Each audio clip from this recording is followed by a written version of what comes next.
Time manage ಎಷ್ಟು ಚೆನ್ನಾಗಿ ಮಾಡ್ತೀನಿ ನಾನು ಅಂದರೆ ನನಗೆ ನಾನು ಶಬಾಷ್ ಅಂತ ಅಂದ್ಕೊಳ್ಳೋಂಗೆ ಆಗುತ್ತೆ. ಬಟ್ ಇವತ್ತು ಎಡವಟ್ಟಾಯಿತು. ಹೆಂಗೆ ಅಂತೀರಾ, ಸ್ವಲ್ಪ ಲೇಟಾಗೆದ್ದೆ ಆಬ್ವಿಯಸ್ಲಿ, ಯಾಕೆಂದರೆ ಮಕ್ಳಿಗೆ ಇವತ್ತು ಸ್ಕೂಲ್ ಇಲ್ಲ, ಹಸ್ಬೆಂಡ್ಗೆ ಆಫೀಸ್ ಇಲ್ಲ. ಸೊ ಹಾಗಾಗಿ ಲೇಟಾಗೆದ್ದೆ, ವರ್ಕೌಟ್ ಲೇಟಾಯಿತು. ಅದಾದಮೇಲೆ ಮನೆ ಕೆಲಸ, ಕ್ಲೀನಿಂಗು, ಡಸ್ಟಿಂಗು ಅಂದ್ಕೊಂಡು ಸ್ವಲ್ಪ ಟೈಮೇ ಕಳೆದೋಯ್ತು.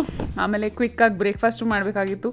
ಸೊ ಇಡ್ಲಿ ಸಾಂಬಾರು ಮಾಡಿ ಎಲ್ಲ ಫ್ಯಾಮಿಲಿ ಒಟ್ಟಿಗೆ ಕೂತಿಂದ್ವಿ. ಸ್ಯಾಟರ್ಡೆ ಸಂಡೇಸ ಟೈಮ್ ಸಿಗೋದು ಎಲ್ಲರೂ ಕೂತ್ಕೊಂಡು ತಿನ್ನಲಿಕ್ಕೆ. ಸೊ ಹಾಗಾಗಿ ಎಲ್ಲ ಒಟ್ಟಿಗೆ ತಿಂದು ಮುಗಿಸೋಷ್ಟರಲ್ಲಿ 9-10 o'clock ಆಗೋಗಿತ್ತು. ಸೊ ಯೂಶ್ವಲಿ ನಾನು ನನ್ನ ನ್ಯೂಟ್ರಿ ಶಕ್ತಿ ಸ್ಪೀಡ್ ಪೋಸ್ಟ್ ಮಾಡಲಿಕ್ಕೆ 9-9:15 ಹೊಟ್ಟೋಗ್ತೀನಿ. ನಾನೇ ಫಸ್ಟ್ ಕಸ್ಟಮರ್ ಪೋಸ್ಟ್ ಆಫೀಸಲ್ಲಿ. ಸೊ ಬೇಗ ಆಗುತ್ತೆ. ಬಟ್ ಇವತ್ತು ಲೇಟಾಗಿ ಹೋಗಿದ್ದ ಕಾರಣ ನನಗೊಂದು 45 minutes ಅಲ್ಲೇ ವೇಸ್ಟ್ ಆಯಿತು. ಸೊ ಅದು ತುಂಬ ಲಾಸ್ ಅನಿಸುತ್ತೆ ನನಗೆ. ಆ ಥರ ಟೈಮ್ ವೇಸ್ಟ್ ಆಗದಿದ್ರೆ ಎಷ್ಟು ಖುಷಿ ಇರುತ್ತೆ. ಎಂಟೈರ್ ಡೇ ನಂಗೆ ಎಷ್ಟೊಂದು ಕೆಲಸ ಇರುತ್ತೆ. ಸೊ ಅದಾದಮೇಲೆ ಮಾರ್ಕೆಟ್ ಕೂಡ ಹೋಗಿದ್ವಿ. ತುಂಬ ಸಾಮಾನು ತರಬೇಕಿತ್ತು. ವೆಯ್ಟ್ ಲಾಸ್ ಪೌಡ್ರದ್ದು ತುಂಬ ಆರ್ಡರ್ ಬರ್ತಾಯಿತ್ತು, ಪ್ರೋಟೀನ್ ಪೌಡರ್ ತುಂಬ ಆರ್ಡರ್ ಬರ್ತಾಯಿತ್ತು ಅಂತ ಅದು ಹೋಗಿ ತಂದು ಸಂಜೆಗೆ ಮಕ್ಳನ್ನ ಹೊರಗಡೆ ಕರ್ಕೊಂಡು ಹೋಗಿದ್ವಿ. ಅದು ಪನೀರ್ ಸಲಾಡ್ ತಿಂದೆ ನಾನು first. Because good things always should go first. ಹೇಳ್ತೀನಲ್ಲ, vegetable first, protein second and carbs later ಅಂತ. ಸೊ ಅದಾದಮೇಲೆ ಸ್ವಲ್ಪ ಚಿಕನ್ ತಿಂದೆ. ಸುಮಾರು ದಿನ ಆಗಿತ್ತು, ಖುಷಿ ಆಯಿತು ತಿಂದು.